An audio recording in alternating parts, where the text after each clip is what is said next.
Bon, j'ai enlevé, je pense, la plupart des petites mousses. Ça m'a demandé plusieurs bâtons coton-tige. Et pour faire bonne mesure, je vais utiliser un peu d'air comprimé. Juste pour être certain que j'oublie tout est bien nettoyé avant de commencer avec l'alcool pour nettoyer les taches rebelles. Bon, ok, ça c'est bien. Bon. Bon, pour le nettoyage, on utilise toujours les cotons-tiges. Si vous faites de l'entretien et la restauration de machine à coudre, les cotons-tiges vont devenir votre meilleur ami. Et j'utilise un peu d'alcool à friction, l'alcool isopropylique, à 99%, contrairement à l'alcool isopropylique normal qu'on achète en pharmacie, qui est à 70%. Le 90%, faut le demander au pharmacien. La bouteille est sur le comptoir arrière. On ne le retrouve pas sur les tablettes. Euh, L'avantage, c'est que l'alcool isopropylique 99% va s'évaporer beaucoup plus rapidement que le 70%. Bon, ce que vous voyez. Fait que j'ai un petit contenant ici, euh, un ancien contenant de film 35 mm, qui est maintenant des antiquités. Hein. Fait que là, je vais tremper mon coton-tige dans l'alcool et il va s'agir de toucher à toutes les surfaces, les frotter, comme vous voyez. On va essayer d'agrandir ça un peu ici, comme ça ici, bouger ça comme ça. Excusez-moi. On va mettre le focus ici. Bon, c'est difficile avec la caméra pour ne pas être dans le chemin. Ça fait que je vais procéder comme ça à nettoyer toutes les surfaces. Il y a beaucoup de saleté, beaucoup de saleté.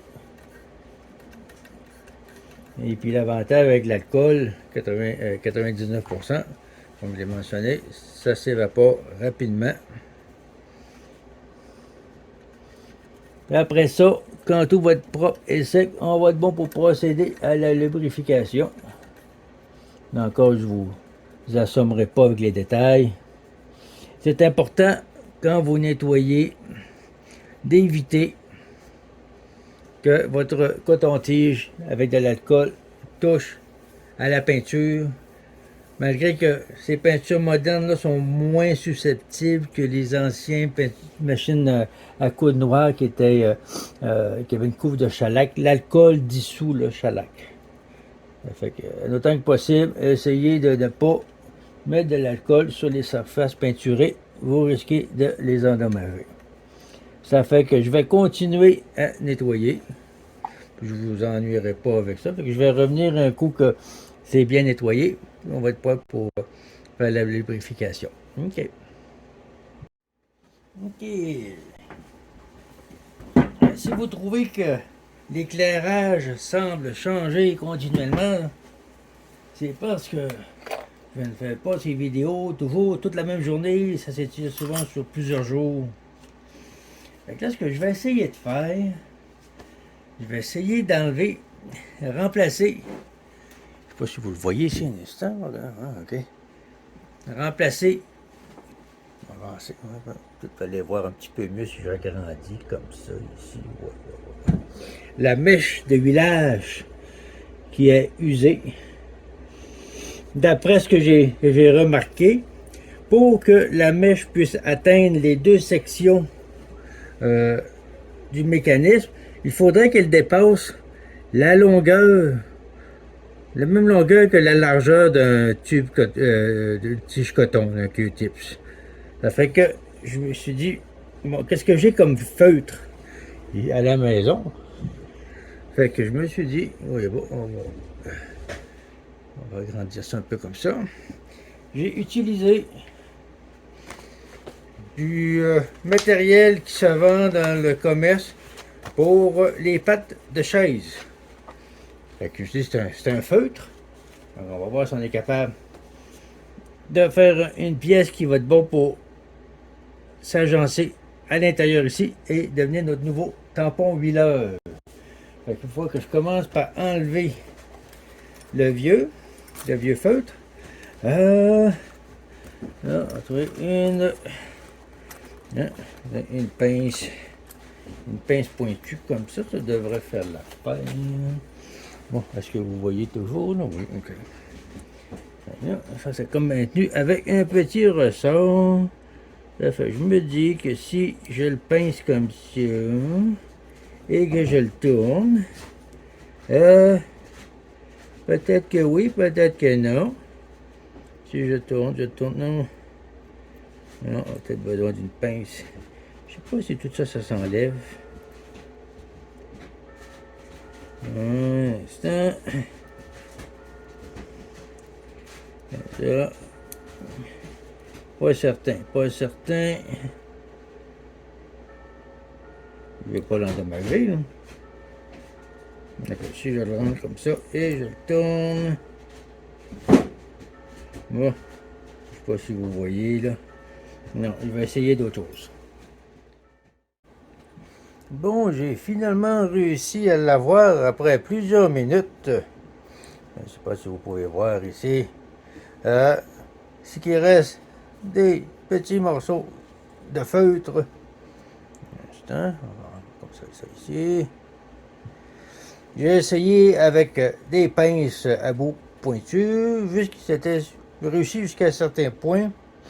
Après, la mèche était profondément ancrée dans la machine. Je vais essayer d'agrandir pour que vous puissiez voir. Comme vous voyez, je l'ai complètement enlevé. On peut voir le métal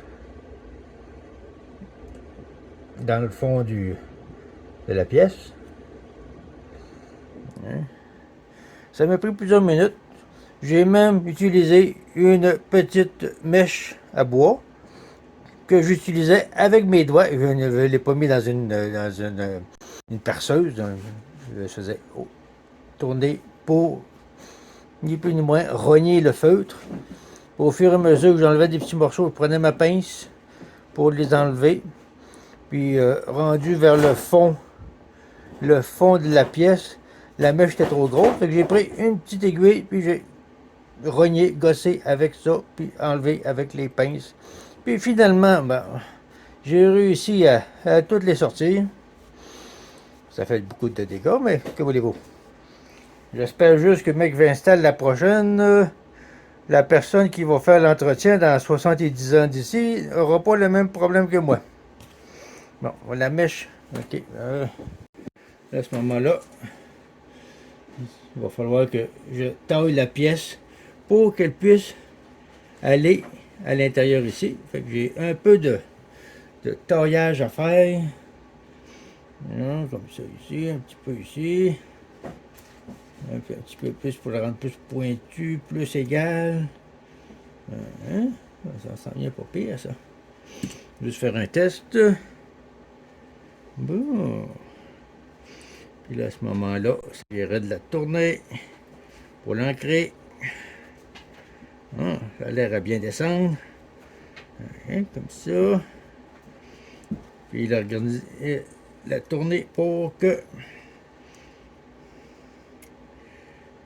la petite groove, excusez-moi, la petite fente que j'ai taillée dans le feutre soit à l'horizontale pour que, mais que je l'installe, la fente ait touché le dessus et le dessous de la pièce du mécanisme afin de le huiler proprement.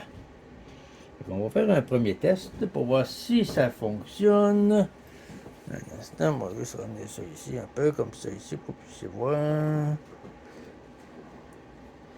Agrandir un peu. Ok. Là, c'est sûr que ça va être difficile de faire ça sans que mes mains soient dans le chemin. Ok, fait qu'on va procéder à un premier test. Fait que réinsérer la pièce dans le porte-pièce ici. Comme ça.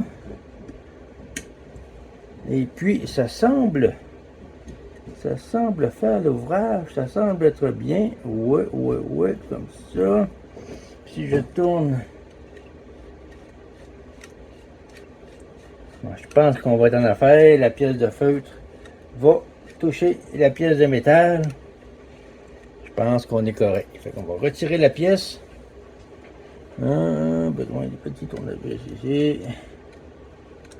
Comme ça, ici, tout en douceur. Ici. Bien, ça c'est bien. Ça, je sais pas si vous voyez, là, je passe mon temps à bouger. Là. Je vais ramener le. Comme ça. Hein? Ok, fait que ça tourne ici. On va mettre un petit peu d'huile pour le processus de restauration. Normalement, on utiliserait de l'huile à machine à coudre régulière. Mais pour les besoins, j'utilise du Tri-Flow qui est une à base de PTFE qui est, je pense, du silicone ou un produit extrêmement lubrifiant. Fait qu'on va en mettre une petite goutte ici, très peu. Comme ça, on veut s'assurer que le mécanisme tourne bien. Ok. Après ça, on va commencer à imbiber la pièce de feutre. Généreusement, comme ça. Puis on va en mettre un petit peu ici également pour l'insérer dans son réceptacle. Et voilà, on va insérer ça tranquillement. Bon, comme ça. Bon, et voilà. Je vais s'assurer qu'il y a des pièces. Ah, excellent. Comme ça. Je ne sais pas si vous voyez là. Ça, je vais juste déplacer la caméra. Comme ça. Bon, je m'excuse. Ok, bon. Bon, si vous voyez, la pièce de feutre ici touche en haut et en bas du cercle du mécanisme ici et est en contact avec la pièce de métal. Et puis quand ça tourne, à ce moment-là, la pièce de métal se fait lubrifier constamment. C'est ce que l'on désire. Vite. Je vais vous réinstaller un instant. Ok, juste avant de refermer le tout, je vais le retirer à nouveau, histoire de m'assurer de bien lubrifier l'axe du mécanisme. Bon, là, on va le retirer tranquillement. Bon.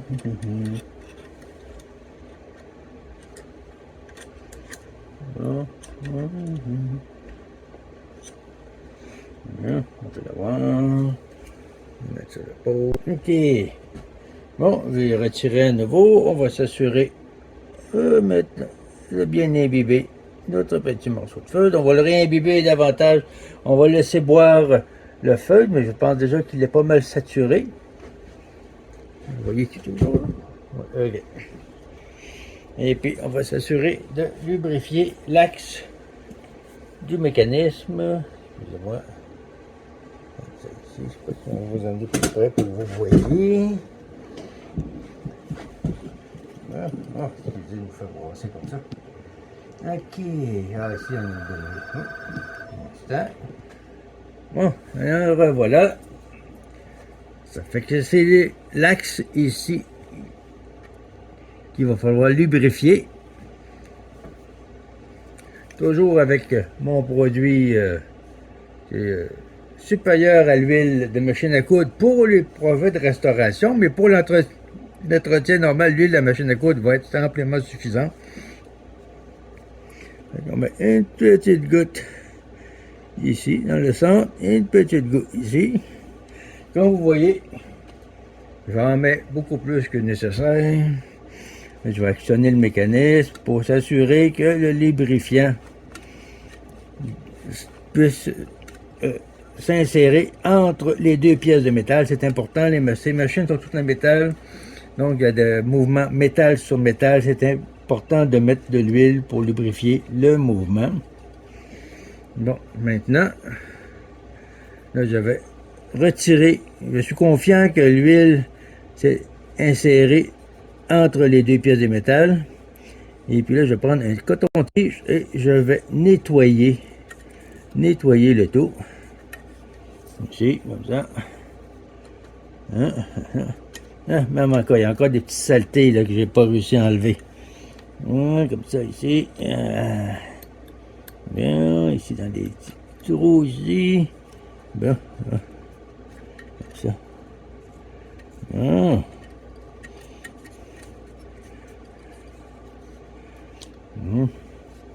Et voilà.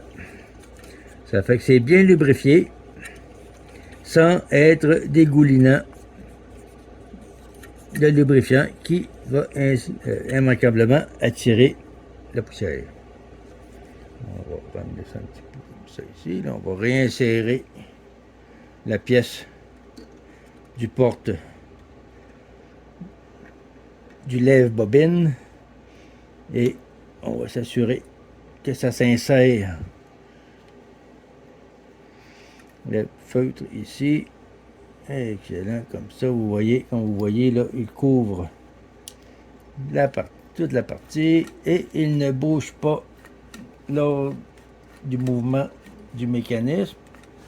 On va juste s'assurer, comme je l'ai dit tantôt, pour qu'il soit bien lubrifié, faire une réserve de lubrifiant dans le feutre, comme ça. Ça devrait être bien ça, comme ça. Parce que vous voyez comme il faut, là. Bien. Bon, je suis confiant que c'est bien lubrifié. Là, on va le réinsérer, le mécanisme, comme il faut ici. Ici. Comme ça. Et puis, on va aller réinstaller la petite vis qui maintient le mécanisme. Bon, j'ai réinstallé la machine. On va s'assurer que la pièce est bien enfoncée. Et on va resserrer la vis de maintien afin que la pièce ne bouge pas. Ça c'est bien comme ça ici. Là, on va être bon pour réassembler le mécanisme, installer la griffe d'avancement du tissu et la recalibrer pour qu'elle soit à la bonne hauteur.